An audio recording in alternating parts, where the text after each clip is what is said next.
Okie dokie. So, finally, we're up to, well, everything else in the set, right? So, Draconic, Generic, and the expansion slot cards. So, Dragon's Scalar Flight Path. Also, another beautiful legendary, right? We've already talked about it a bit, but we'll go over it quickly. Instant, pay 3, destroy this. Target Draconic attack gets go again, and then if it's a weapon or ally, so dragon, you may attack with it an additional time this turn, and then it gets discounted for every Draconic chain link you control. So, yeah, in terms of tempo for any Draconic hero, Fae, Dromai, Cindra, or Fang, you want this, right? Now, an extra weapon swing or a dragon, right, is massive. So once Dromai resurges, this is going to be nutty if she keeps the same dragon lineup, right? Yeah. It's a really good legendary. All the legendaries for the set seem really good. Now, the other draft filler sets, God. Getting any of the 3 sets is called for is just rough, right? Vow of Vengeance, attack reaction, destroy this, mark target Arakni. Would you even really want to take this, right, for draft? It's so unreliable. I guess it does have the blade break, so it's not that bad. And then the upside is, you get a okay effect, right? So a free mark, a -1 to your next attack, a +1 to your next attack as an attack reaction. Does it count as a Draconic attack reaction? No, because you must play a Draconic card, right? Yeah, so no. Or target attack gets go again, right? So they are nice enough in the specific matchup against Arakni. None of them are obviously, worth sideboarding and then taking specifically for Arakni. It's the draft filler set, right? Coat of Allegiance. Destroy this, gain 1 resource until the end of turn. You may only play cards that are Draconic. Also, again, just crap, right? I don't understand why this is printed. We have the equivalent chess pieces that are generic and open to everyone that have 0 block and are unconditional. So, no, bad. Oath of Loyalty. This can only be played if it's the first action of your turn. When this is played until the end of turn, you may only play cards that are Draconic. Go again. So a 0 for 4 with Go Again, right? As a Chainlink starter. I think you do take this, right? You take it as Fae. Do you take it as Fang? I mean, this into Dagger. Yeah, I can see you taking it as Fang. Cindra, it's just a straight up first Chainlink, right? I mean, with Cindra, I guess you go this, Dagger, break, the chain, Dagger, re-equip, something like that, right? It's a nice enough card. Loyalty Beyond the Grave, on the other hand, is bonkers. So, 0 cost, while this is in a graveyard, and start of turn, you may banish 2 cards named Loyalty Beyond the Grave from your graveyard if you do draw a card. So, a 0/3 defense reaction, already nice because you can play it from your arsenal, right? And then once you have 2 of them stockpiled, you get a +1 to your next turn. So, yeah. And you can choose when to activate too. So, really, really, really, really good.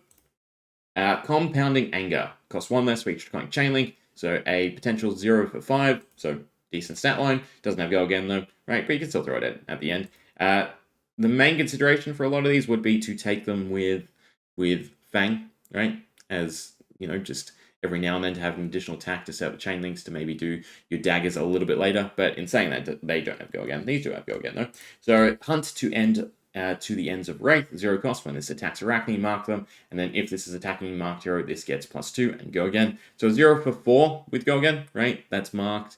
It will clear the mark if it lands, though. That's the only conundrum with this, but you can bind it with some other triggers, and decent enough, right? As either Fang or Cindra, you will get a fealty token once you hit a marked hero.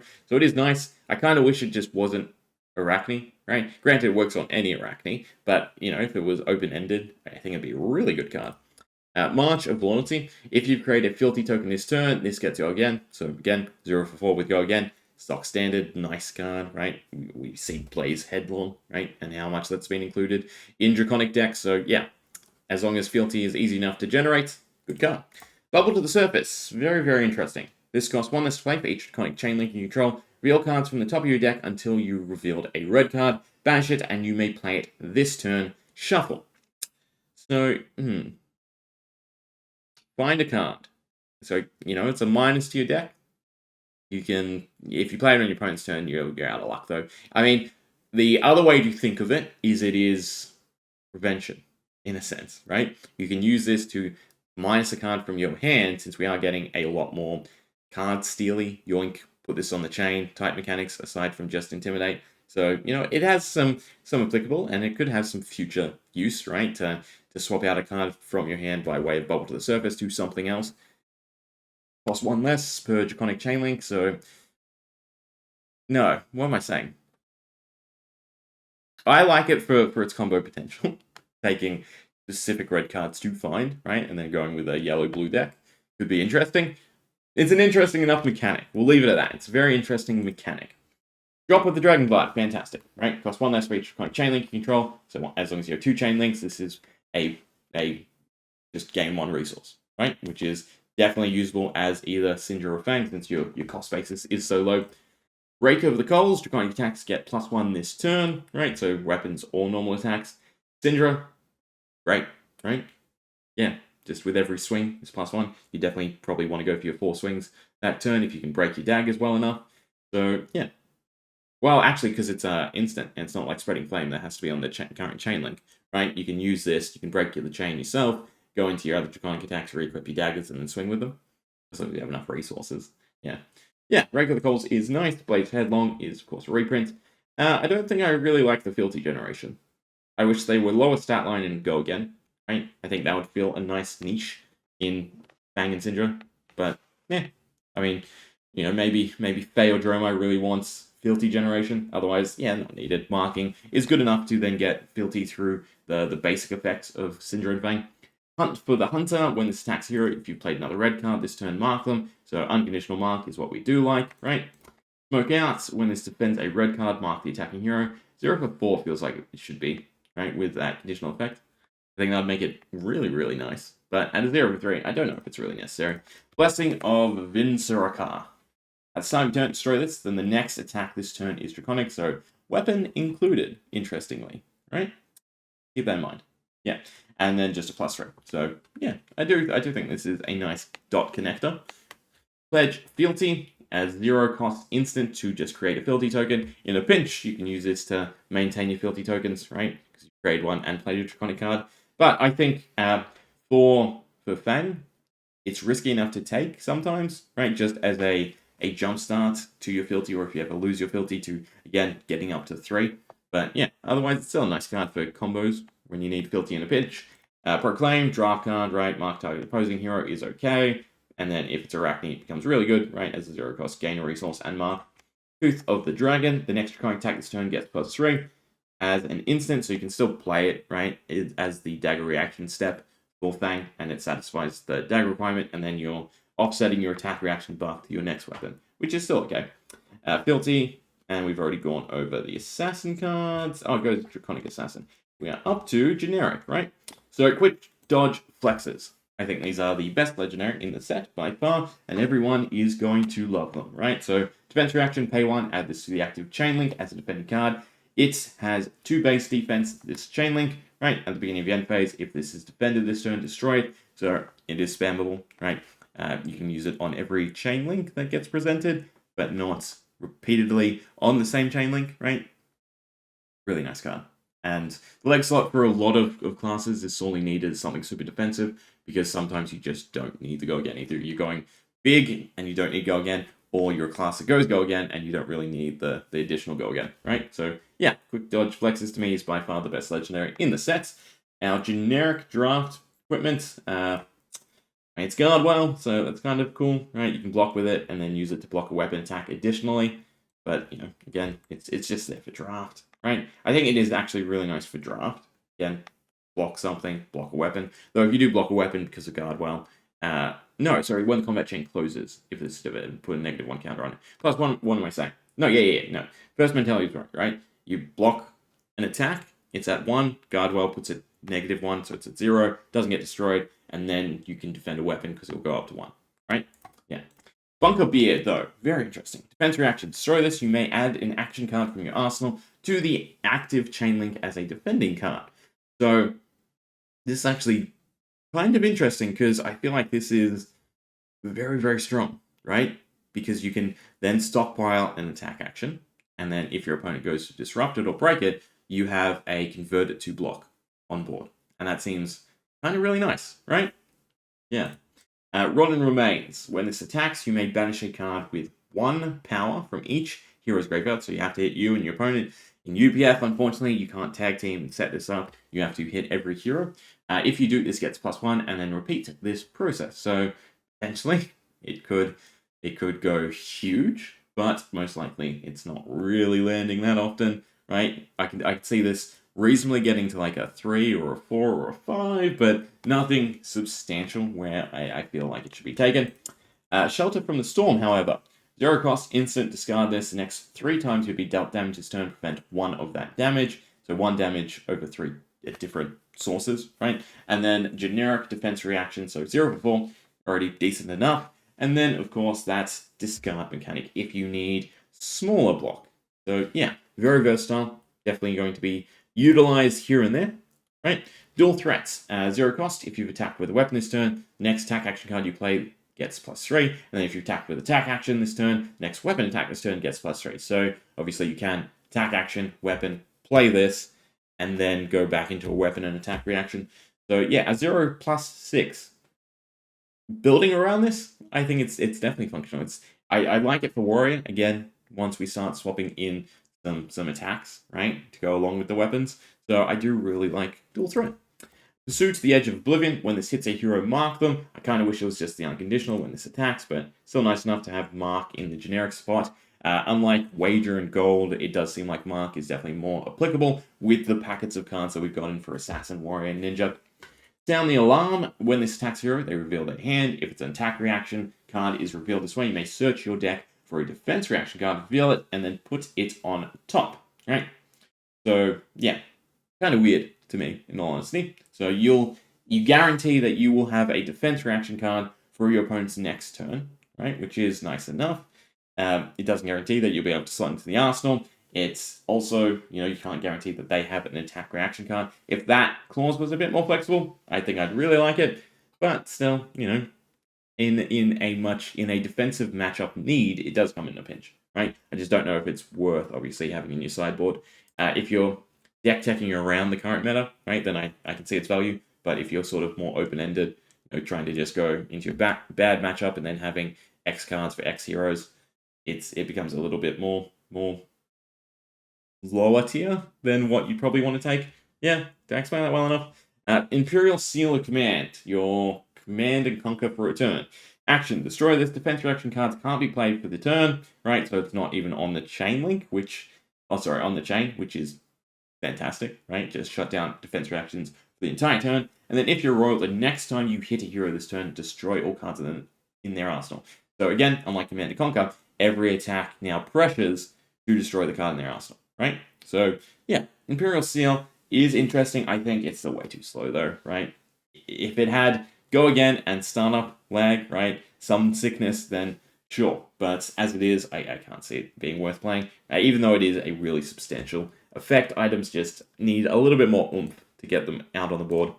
Relentless Pursuit. Mark target opposing hero unconditionally. And then if you've attacked this turn, put it on the bottom of its owner's deck. Go again. So yeah, if you've attacked, you get to mark. It'll break the chain because it's an action. But then you also get to maintain it, right? So that is definitely value, right? And yeah, mark being unconditional makes it kind of a good card depending on what you're synergizing with.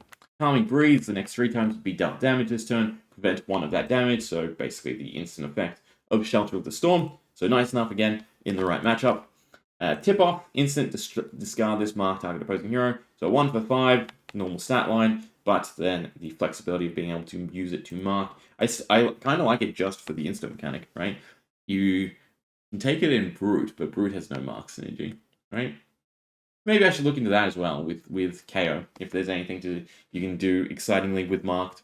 If you're marked, you can't play this. If the defending hero is marked, this gets +1 and go again. Sorry, the go again is separate, and it has go again. So 0 for 3 with go again, that's potentially a 0 for 4 with the go again. It's just better cards that do that, right? Lay low, if you're marked, you can't play this. And then if the attacking hero is marked, the next attack this turn gets a -1, right? So yeah, kind of nice. So it's like a 0 for 4 on yellow, but the -1 comes with the next attack. So again, has its utility in the right matchup. Exposed, if you're marked, you can't play this. Target attack gets +1, and then mark the defending hero. So, yeah. Again, usable depending on how much marking you need. Put in context, this can only defend an attack with 3 or less base power, right? So the main thing to look at here is the stat line, right?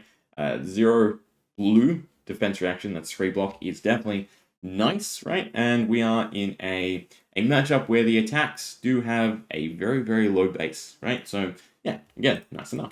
Nip of the heels. Target attack with 3 or less base gets +1. Kind of a bit more lackluster, right? Because again, 0 for 1 is the normal stat line, right? So you're not getting anything extra out of the requirements, right? So I kind of feel like if it was 0 for 2, that'd be really exciting. Or heck, keep it in line with putting context and make it a 0 for 3. That a 0 for 3 would be absolutely insane on a blue, right? Yeah. Trot along. Next attack with 3 or less this turn gets go again. Yeah. Generally speaking, though, right? Low power cards don't need go again procs.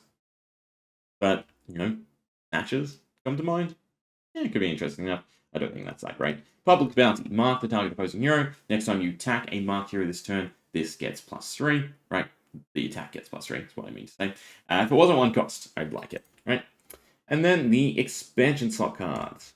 So, I have done the majority of them, I believe, but we'll go over them quickly, right? So, Thick-Hide Hunter, 2 cost, but 6 and 6 block. 6 block is really nice, right? I think that's the more rationale you take this as 6 block. So, when it attacks or defends, you do discard, so it's not nice in that regard, but being yellow, being 6 power, and being a strong block in a tight situation that isn't denied by you can't play defense reactions, right? Yeah, it's a nice card. I liked Tremor Shield Sabatons, but then we got the new defensive card, right? Well, I mean, you alternate between them. These are basically for your arcane damage, but I did like the fact that, you had the option of Blade Break, right, if need be, or the arcane damage prevention.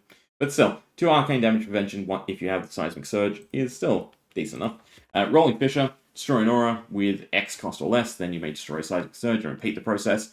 So this is the first time we've sort of seen the repeat process be separate to the cost, right? So yeah, if it's a token, right, you only have to pay 1. If it's something a bit more substantial, sure. But for clearing tokens, this is definitely fantastic, right? And it's just as many Seismic Surge as you have. So there are a few different ways to generate Seismic Surge nice and quickly to then go into this card and clear your opponent's board without having to, swing at certain things or your attack being just absorbed by ward, right? Rechase the Pass, beautiful card for Katsu, so it allows you to just switch from one combo to the other.